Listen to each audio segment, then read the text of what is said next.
قسم کی supply chains کے اندر کسی قسم کی ہمیں ڈسرپشن نہیں نظر آئی.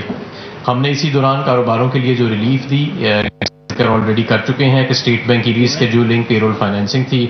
30 لاکھ 35 لاکھ چھوٹے کاروبار جو تھے ان کے 3 ماہ تک بھی ہم نے اپنی پاکستان کے اکثریت جو کاروبار تھے ان تک یہ ریلیف پہنچی. ٹیکس فری بجٹ دیا گیا. یہ نہ صرف کہ ٹیکس فری بجٹ تھا بلکہ اسٹیٹ بینک آف پاکستان بلکہ جو ٹیکس فری بجٹ کے علاوہ اس میں ہم نے ٹیکسز کی شرح کو کم کیا. 2 سال سے ہم ان پٹس کے اوپر جو ٹیکسز ہیں انڈسٹریل ان پٹس کے اوپر ان کے اوپر کسٹمز ڈیوٹیز کو ہم کم کر رہے ہیں اور ہزاروں پروڈکٹس ایسے ہیں جس پہ ہم کسٹم ڈیوٹی کو 0% کر چکے ہیں.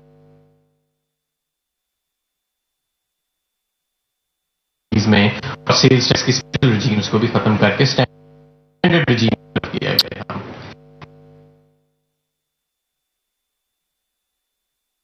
ہونے کے بعد اس میں مزید اضافہ ہوگا کیونکہ مانسون کے دوران ویسے کنسٹرکشن کم ہوتی ہے لیکن پھر بھی ہمیں اس میں تیزی نظر آ رہی ہے.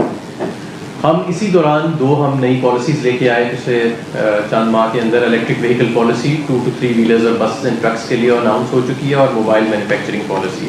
اور اس سال ہم دیکھ رہے ہیں کہ یہ الیکٹرک وہیکلز 2 to 3 ویلرز کی پروڈکشن جو ہے اس کو ہم اس سال انشاءاللہ تعالیٰ فورسی کر رہے ہیں اس پالیسی کے نتیجے میں.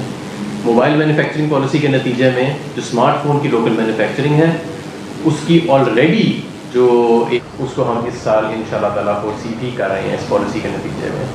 موبائل مینوفیکچرنگ پالیسی کے نتیجے میں جو اسمارٹ فون کی لوکل مینوفیکچرنگ ہے اس کی آلریڈی جو ایک ٹیک آف ہو چکا ہے اور ہم ملٹیپلائی کر رہے ہیں اور انشاءاللہ تعالیٰ ہماری ایکسپورٹ شروع ہونے والی ہے لوکلی میڈ اسمارٹ فونس کی. اور یہ آپ کو یاد ہوئے گا کہ پہلے سال میں ہم نے ایک ڈربس کا سکسیزفل تجربہ کیا تھا جس سے پورے پاکستان میں جو 70% ہمارے جو ہم فون استعمال کرتے ہیں وہ اسمگلڈ ہوتے تھے وہ ہم نے ایلیمینیٹ کر دیا ٹیکنالوجیکل سولوشن کے ذریعے. اس کے بعد میں آگے آؤں گا اسٹیٹ اونڈ انٹرپرائزز کے اوپر. 5 ادارے جو ہیں جو منسٹری آف انڈسٹریز کے اندر آتے ہیں ان کو ٹرانسفر کر دیا گیا ہے دوسرے اداروں کے اندر مرج کر دیا گیا ہے. یہ کیا گیا ہے کاسٹ سیونگز کے لیے اور بیٹر مینجمنٹ کے لیے. اور اس میں پاکستان مشین ٹول فیکٹری انار Petrotex limited department of explosives institute of engineering and fertiliser اور institute of engineering and technology شامل ہے. اور باقی اداروں کو بھی انہی لائنس کے اوپر ہم جو انسٹیٹیوشنل ریفارمز کی وزیر اعظم کی کمیٹی ہے ان کے ریکمنڈیشنز کے مطابق کر رہے ہیں. کئی ایسے سیکٹرز تھے جن کو سرد خانے میں چھوڑ دیا گیا تھا کئی سالوں کے لیے. اس میں سے پاکستان اسٹیل بھی ایک ایسا ادارہ ہے کہ 35 ارب کے پچھلے 5 سال میں دے دیے گئے تنخواہیں دے دی گئیں. 80 ارب کے بیل آؤٹس دے دیے گئے.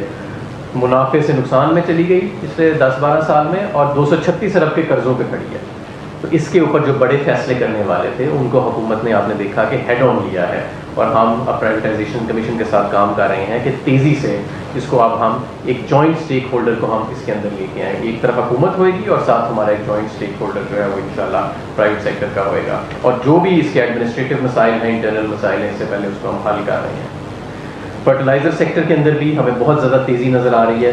فرٹیلائزر سیکٹر کا اتنی تیزی ہے کہ ہمیں 2 چھوٹے پلانٹس جو ہیں ہم نے اس سال آپریشنلائز کیے ہیں فرٹیلائزر کی اپنے کسانوں کے لیے جو مانگ ہے اس کو پوری کرنے کے لیے اور قیمتوں کے اندر ایک مناسب اسٹیبلٹی رکھنے کے لیے. اس سال جو فرٹیلائزر کے 2 پلانٹ ہم نے آپریشنلائز کیے ہیں ان کا جو ویریبل کنٹریبیوشن مارجن ہے وہ 294 روپے بیگ سے کم کر کے اس سال ہم 186 روپے بیگ پہ لے کے آئے ہیں.